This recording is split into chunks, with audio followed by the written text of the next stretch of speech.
For decades, we were told a simple story: work hard, stay loyal, build experience. And one day, when your body slowed down and your hair turned gray, the system would finally slow down with you. But that promise is quietly collapsing. In the past year alone, mass layoffs in the United States surpassed 1 million jobs, marking one of the largest waves of job cuts outside a full-blown recession.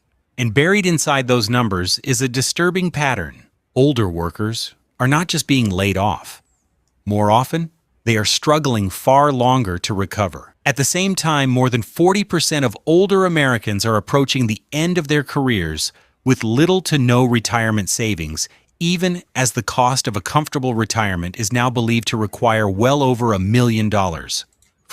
Listen, I have seen a lot of people get laid off recently, and most of them are over 50. So if you are over 50, like me, but you just got laid off, take a deep breath, okay? Slow down, count to 10.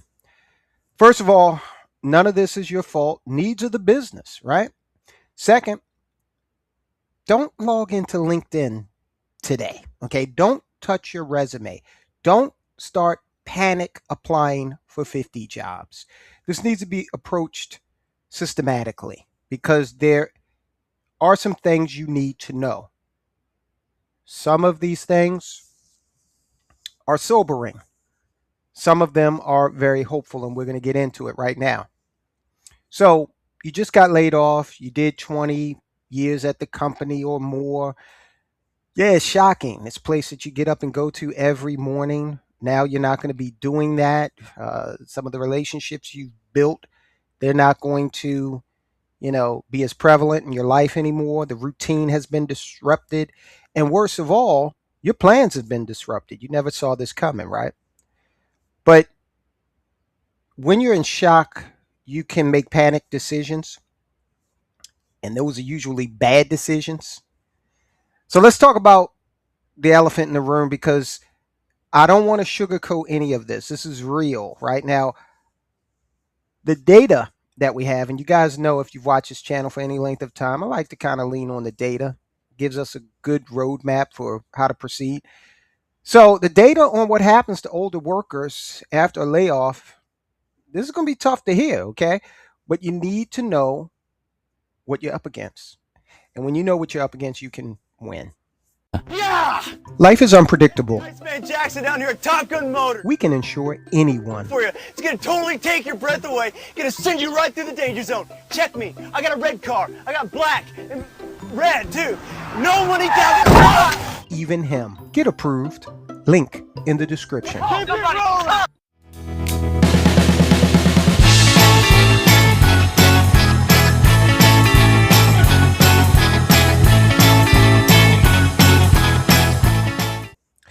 All right, let's first look at the re-employment rate. According to data from the Urban Institute and from the Bureau of Labor Statistics, only about 58% of displaced workers between the ages of 50 and 61 find a new job within a year.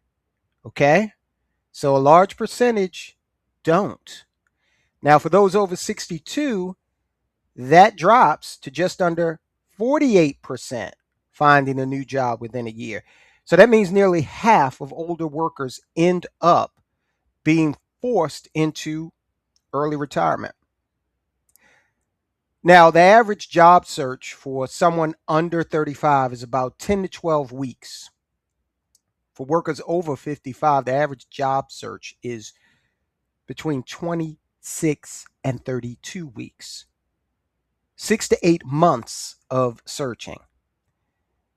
And if you go out there and you get lucky and you do find a new traditional job, older career workers, they're usually going to take a major financial hit. You were probably at top pay, at the company before they laid you off. So on average, you can expect an 11 to 15% wage cut.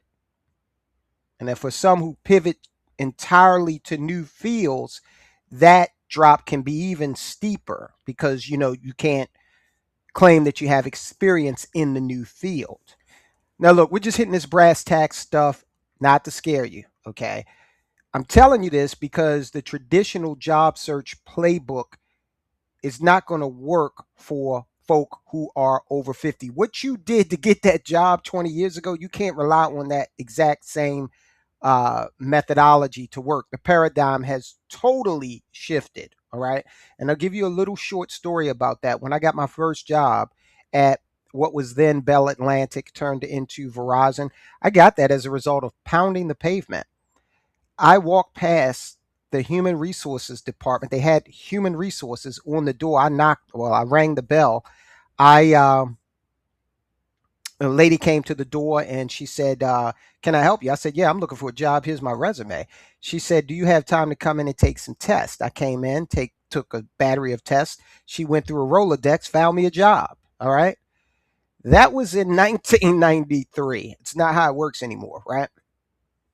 So we've established that traditional methodology, that's a thing of the past.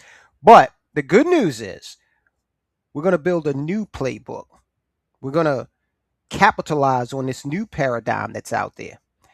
So this is going to be number one in a series of videos on this subject, how 50 and older can better navigate this evolving economy, especially if you find yourself dealing with the employment market and being laid off. So I'm going to show you how to beat the statistics that we just spoke of. But today, let's start out with what you should do in the first 72 hours after you've been laid off. All right, step one, give yourself time to grieve. Give yourself 48 hours. Again, a job loss after 50, it's not just a loss of income, it can be an identity crisis. Again, you're potentially losing friends, your routine has changed, self worth may be impacted. You spent 25, 30 years building your reputation, expertise, and a professional identity. Okay. So having that abruptly stripped away along with a source of income, that's tough. So it's okay to feel angry. Okay. That's totally understandable. But do not, I repeat, don't do anything rash. Don't send any angry emails to the company. Don't post any bitter rants on social media. Your reputation right now, as far as your occupation is concerned and your occupational potential, your reputation is your greatest asset. And we need to protect that. So give yourself a couple of days to exist, to process the shock, to get through that first couple of stages of, grief, and breathe. Now, step two, once the initial shock subsides, it's time for you to engage in some logistics. Okay. Before you edit anything on your resume, you need to secure your financial and physical lifelines. If you're eligible, file for unemployment immediately. There's no stigma to it. Okay. It's part of the system, it exists for a reason. File your claims immediately. Again, if you are eligible to do that, to get the ball rolling. Sometimes, depending on the state you're in, this can take weeks.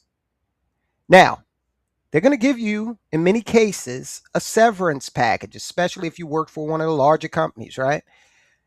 If you were offered severance, they're going to likely want you to sign that immediately. Don't do that. Ask them how much time you have to sign it, okay, legally. Sometimes it's 21 days. I've seen up to 45 days for folk to be able to review that agreement. Pay close attention to the health insurance coverage. Any non-compete clauses. You don't want to go out there and find that you signed a non-compete clause as part of a severance package. Now you got a new job in the same field and you violated this provision, okay? Because you were in such a rush to sign this severance agreement. And look, if you have the resources, if you can, get a lawyer to look at it, right? Don't do anything knee jerk. Healthcare. A lot of people work because they need the health insurance. I get it.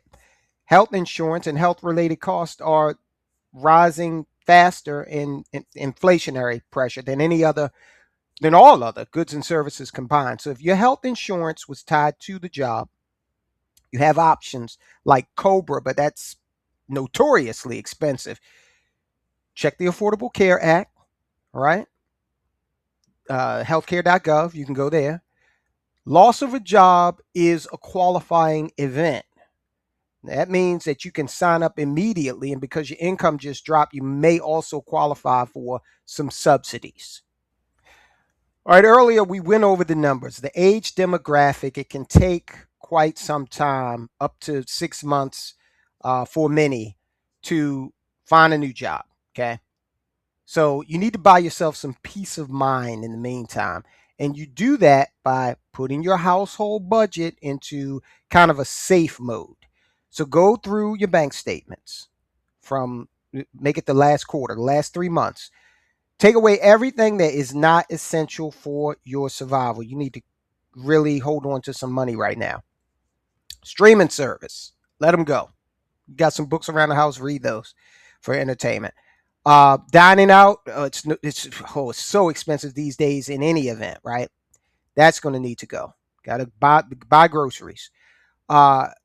Check with your utility and mortgage companies to see if they offer any hardship pauses. They may not, but let them tell you no. Don't assume.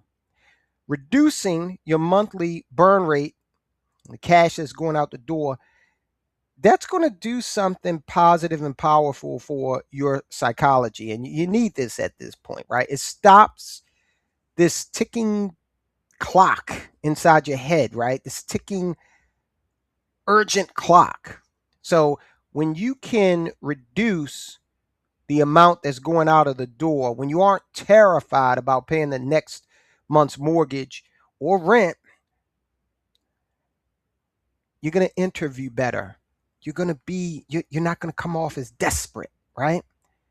You're going to negotiate better, and you're going to make smarter career decisions as you move forward. Okay, getting laid off at this stage in your life, it's got to be incredibly hard. I'm not going to pretend that it wouldn't be. I'm going to be absolutely honest with you. I was never laid off, but I've been out of the corporate workforce for almost 20 years. All right, owning our own businesses, which is a challenge into it in and of itself. So I want you to share this with someone who may have recently been laid off and they are over 50. Over the next few videos that we're going to do on this subject, we're going to talk about how to age proof your resume. Okay. So the algorithms don't immediately weed you out. We're going to talk about how to handle ageism in interviews. Okay. Hey, look, you are over 50 and it's quite probable that you're going to be interviewing somebody across that table who is significantly younger than you, maybe the age of one of your children or grandchildren. And we're even going to explore in this series how you can package your decades of experience into high-paying consulting or fractional work, so you really don't have to rely on the traditional boss and that traditional structure ever again. Because remember, you're coming out of an era, ERA, where there was less entrepreneurial opportunity than there is today. So that's a benefit that you're looking at being able to capitalize on. So look, this isn't the end of your story, okay? It's the end of a chapter. It's a transition. Now, if you're going to go through this right now, or you know someone who is going through this right now, put in the comments the industry that you or they were in and how you're doing today. Have you recovered? How long did it take you to find a new job? Did you transition to your own business? Okay. What did you do? Go ahead and hit the thumbs up, hit the subscribe, share this video. This is important stuff, guys. I'll talk to you soon.